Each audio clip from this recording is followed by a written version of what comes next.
on you.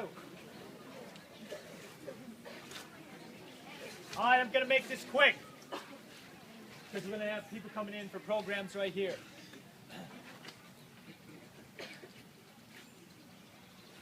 All right, do the best you can to be here by 8 o'clock or before 8 o'clock, because if you show up at 8:01, then you got to go over there to check in, and then now we finally get started at 8:04, 8:05.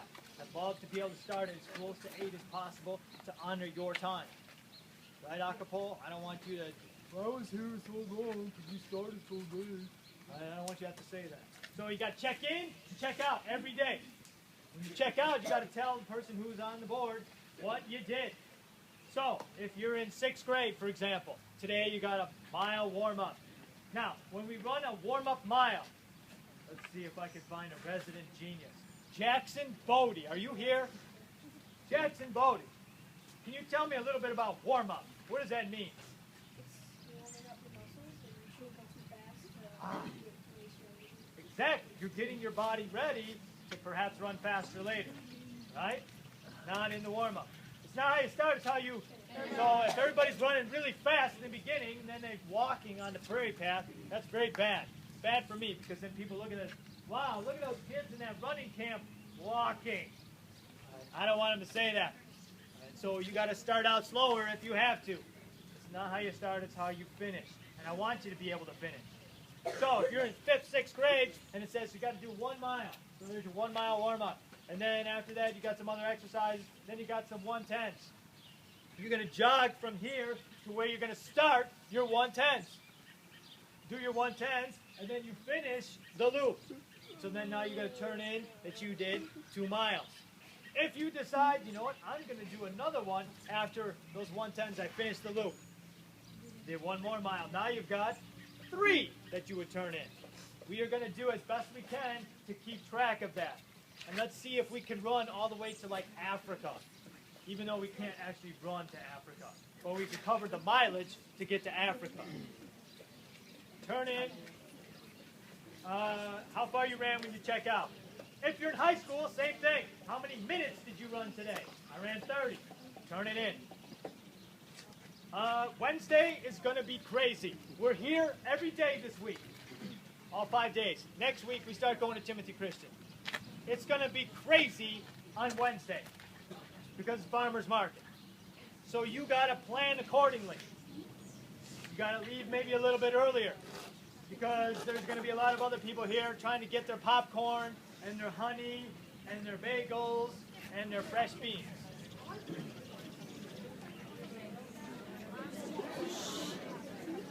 All right, real quick, I'm going to finish with this. Last week, the big theme was... I said that on Friday, but the big theme, overriding theme was nice to be great, but it's greater to be nice. Good job, Bernstein. All right, a lot of talking. You'll get plenty of time to talk in a little bit. And it would be embarrassing if I call your name right now because you're talking. So go talk. Later today, look in your inbox or your parents' inbox. Each day this week, I'm going to send a link to a story, video, all related to this idea of it's nice to be great, but it's far greater to be nice. So the link that I'm going to send today is about a kid who's a manager on a basketball team in Texas. By being the manager, you don't get to play. You're on the sideline doing all the dirty work. Move this, do that. Last game of the year, the coach knew that he was going to put the kid in. Gave him a jersey. He never wore the jersey before. Gave him the jersey, sitting on the bench. Regardless of the score, the coach was going to put him in the game. Even if it meant that we might lose, because we're going to put this kid in the game. Didn't matter. Nice to be great. Far greater to be nice. To give that kid that one opportunity to be on the court. So with however many minutes left, 2 minutes, 3 minutes left, subbing in, and they brought that kid in. The crowd's going berserk because everybody in that high school knows that kid and knows that he's been the manager and he absolutely loves basketball, etc., etc.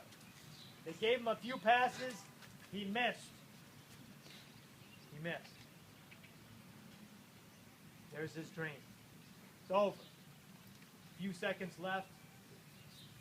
Ball bounces off of him, goes out of bounds. It's the other team's ball.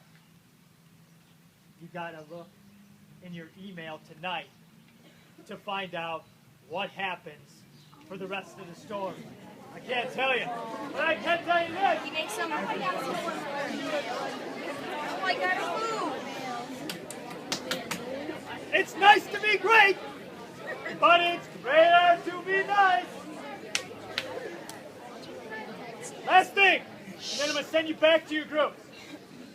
On Friday, since this week is going to be about stories related to It's Nice to Be Great, but it's greater to be nice, all from different colleges and high school stories. On Friday, I'm going to ask that you wear some school to represent some school. So you can represent your own school, Jackson, Jefferson, Bryan, fill in the blank. Or if you're in college, or if you like a college, wear a college shirt. 6th graders,